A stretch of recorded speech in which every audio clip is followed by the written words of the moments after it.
what's going to happen to the ex-slaves? And that's a crucial question. And it was a question where you see differences of opinion among the abolitionists themselves.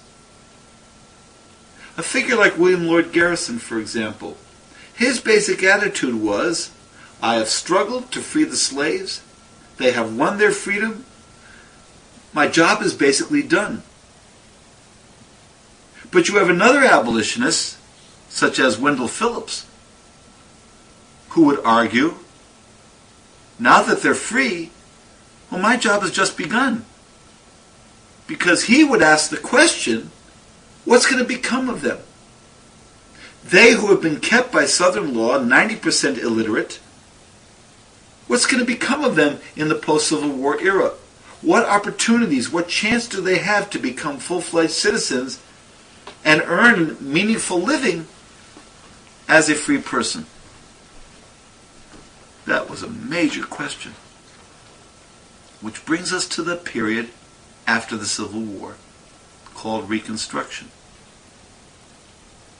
On certain levels, you have almost an immediate effort in the South to try to restore, without the official word slavery, to try to restore the kind of superior, subordinate situation that existed before.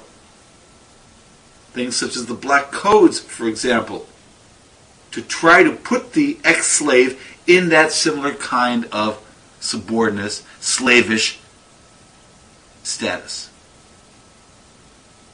You have Northerners that came down to the South to try to improve things for the ex-slaves, called carpetbaggers by the South, interlopers, who often meant well and did well in terms of schooling and things of that sort. Reconstruction will last the dozen years or so after the Civil War. What's to be done with the defeated South is really what it came to. Abraham Lincoln, who will be assassinated right at the end of the Civil War, his answer, at least to be seen in his second inaugural address, in that beautiful way he had with words, with malice toward none, with charity to all, let us bind up the wounds of the nation. He goes on. Let bygones be bygones. A very generous approach to the defeated South. Give up your notion of a separate country, your notion of secession. Pledge your loyalty to the United States, and you can become full-fledged citizens again. Let bygones be bygones. Slavery is dead, mind you. These are very generous terms. And when Lincoln was assassinated, he's replaced by his vice president, Andrew Johnson, from Tennessee, slave state, clearly racist in his outlook. What might have been had Lincoln lived, we can only guess.